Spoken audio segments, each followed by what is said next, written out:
My last video, we talked about the importance. I think it is important to have a life partner and connecting.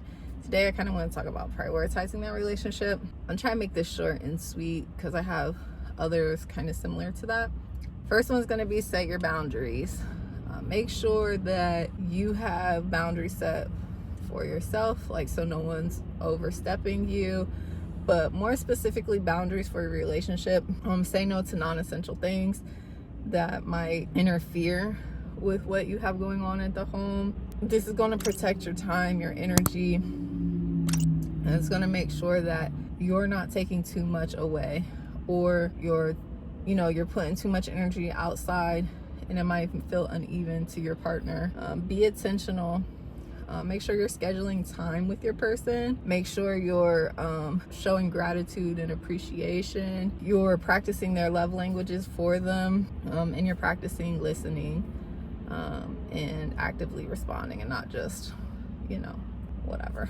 Just, I know that's kind of hard because like we get busy, and there's plenty of times where we have to repeat ourselves, but for the most part, right, we're very involved in knowing what each other is going on. Nurture positive relationships that are going to be outside of your relationship.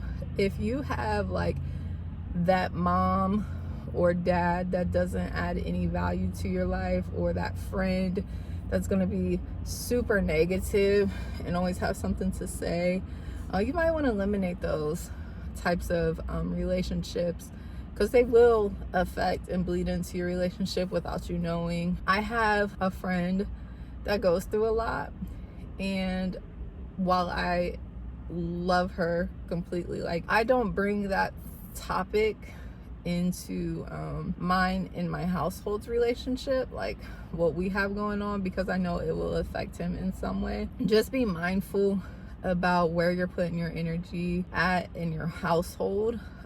If I know a topic or something is going to harvest not good feelings for him, then that's not something I'm going to bring up. But the person that I am speaking on is very supportive and loving, so I just offer that back. She's supporting and loving of me, so I offer that to her, but not in a way that's going to take away from my partner's energy or my energy to give to my partner. Again, like with my mom, but like with my mom, at first it was kind of rocky, but now that she's adding more positive support into the relationship, I can openly talk to him about that relationship, and not feel the need to cut her off or anything like that, as I've done with other family members and people, because his eye is has a keen eye for like people who have good intentions and bad intentions, right? And we did cut off a lot of negative or stagnant relationships that didn't have any positivity into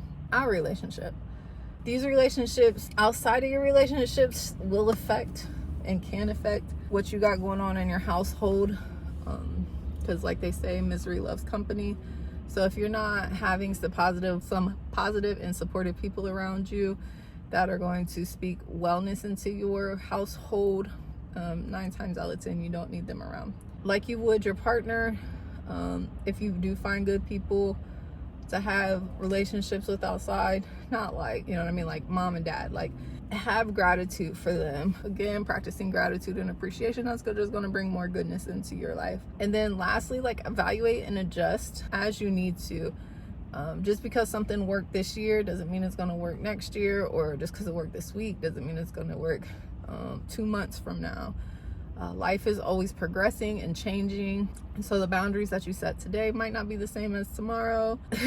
And the priorities in your relationship will change. Like right now, like we went from no baby to 1 baby, now we're going to have 2 babies, so things are going to adjust and things are going to change, and we will change.